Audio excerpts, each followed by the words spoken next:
Here we are this time of year where a lot of you have your windows open to get some of the nice fresh air from the not overheated summer that we're having.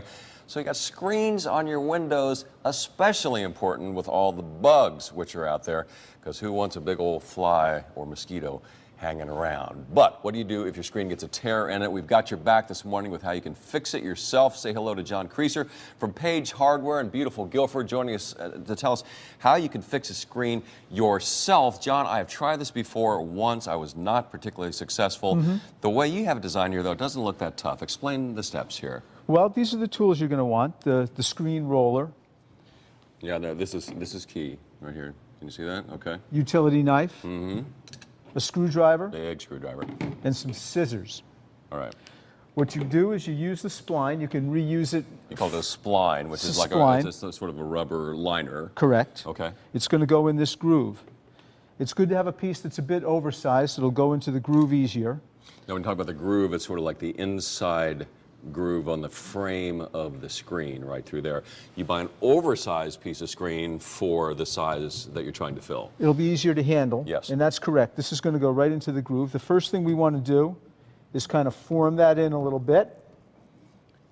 And you cautioned me, don't push too hard, because the mistake that I made was I think using this, pushed too hard and cut the screen before I ever give it a chance to work. That's true, and one side of the roller is better to use than the other one. I'm going to start that a little bit with the screwdriver, and then what I'm going to do is I'm going to take the roller, making sure that I use the nice round edge, and I'm going to begin to push that in there.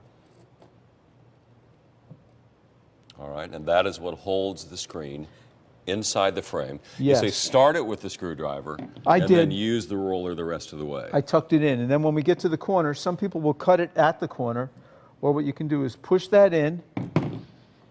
We're going to cut these edges now with the scissors, and later on you will see why we do that. That's to keep it from kind of... You're cutting it diagonally toward the corner of the frame. Correct. That's to keep it from buckling up. This is key. And then when you turn it around, you're going to do the opposite edge from the one that you did. Again, we're going to groove that in, kind of give us a little bit of a start there. Why is it important to go opposite first instead of right angles? That'll prevent it from buckling up. What you're doing is you're going to stretch it across. We'll take another piece of the spline. And then the same deal again. Same thing again. All right, you were good enough to have another frame here where the job is a little closer to being finished here. Now, one last question as we show this.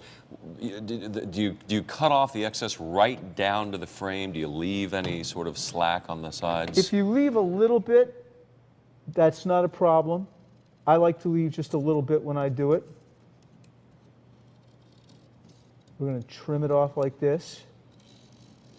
As you do that, let's get a look at some of the tools that you just showed us that you'll need for this job right here. Okay. The beautifully named spline, and then the roller, which is really key, the screen, of course, which is very inexpensive, right? And you sell the frames as well. Correct. And then the utility knife, which has done a very nice job of cutting it right there.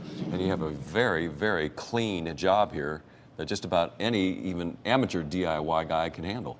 Yeah, it's something that you can do at home. We have all the tools you need at the store. The screening in different sizes. It comes in black, it comes in gray. There's also aluminum screening, and there's PET screening if you have that kind of a necessity. Your store also works on fixing grills, which some of you might be having trouble with as the summer gets going. We're going to talk about that in the next segment. Can you hang out with us for a while? Love to. All right, terrific.